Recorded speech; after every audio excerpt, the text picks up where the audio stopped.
à vous mes amis aventuriers et aventurières du Jurassique, comment allez-vous aujourd'hui? Et j'espère que vous avez passé un bon week-end. Mais aujourd'hui, je vais vous présenter une nouvelle équipe de l'univers Marvel. Voici l'équipe War Winner Squad de Terre 607.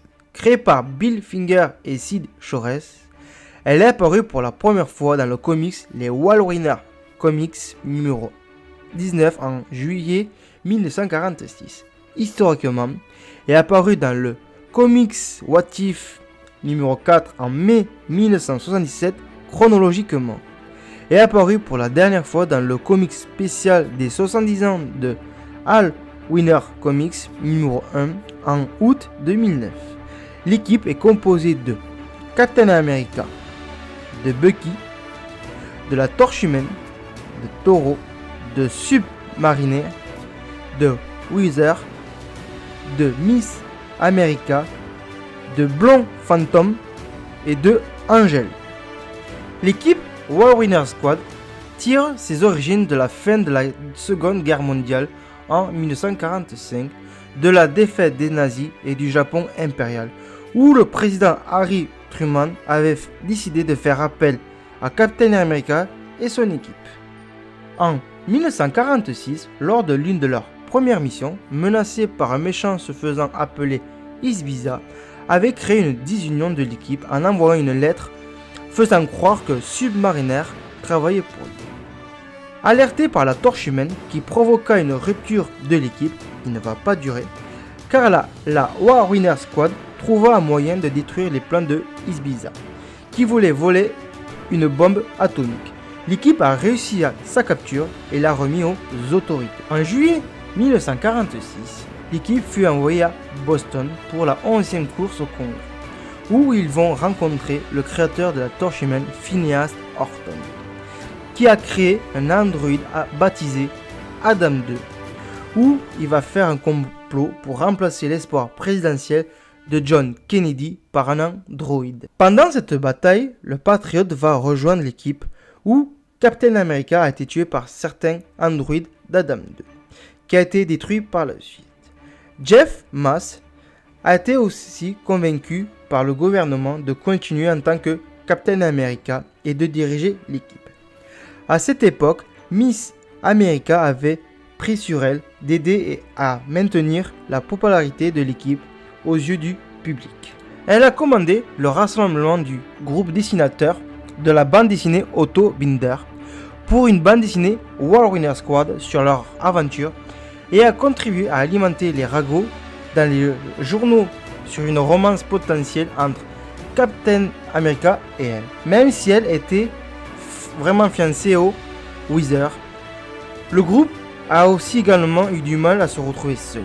Namor étant très critiqué à l'égard de Jeff Mass, qui prit le rôle de Captain America alors qu'il combattait aux côtés de l'original pendant la Seconde Guerre mondiale. Le groupe a été ensuite menacé par Futureman, un voyageur temporel qui est revenu anéantir la race humaine, où il va recruter la chef du crime, Madame Dace. L'équipe War Winners s'est divisée en plusieurs groupes pour attaquer le vaisseau de Futureman, pour déjouer ses plans. Mais l'équipe a été en même temps attaquée par des soldats zombifiés. Parmi eux se trouvaient les cadavres des anciens héros de Captain America et de Bucky originaux, qui voulaient éliminer leurs remplaçants en les convainquant qu'ils pouvaient changer leur vie pour survivre. Jeff Mass était à deux doigts d'accepter avant l'intervention de la Torche Humaine qui avait vu que c'était un piège où il va les détruire. L'équipe va ensuite découvrir que c'était l'un des plans de Madame Death, qui est venu se venger de l'équipe War Winner Squad de la mort passée de Futureman, d'une ancienne maladie. Au cours de la bataille, elle va faire exploser son vaisseau sur le QG de l'équipe, et elle va se suicider en se frappant avec un obus mortel. À la suite de cela, avec la suggestion de Jeff Mass, la War Winner Squad va s'installer au sein du Baxter Building.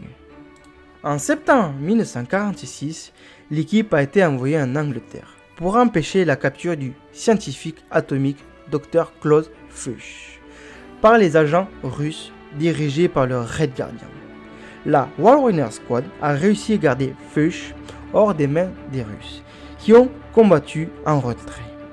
L'équipe est de retour aux États-Unis, où Captain America s'adressa à la presse, où il vit une ancienne amie, Mary Morgan, qui est devenue la Miss Patrie, où il a appris que son vieil ami Jack Casey était décédé.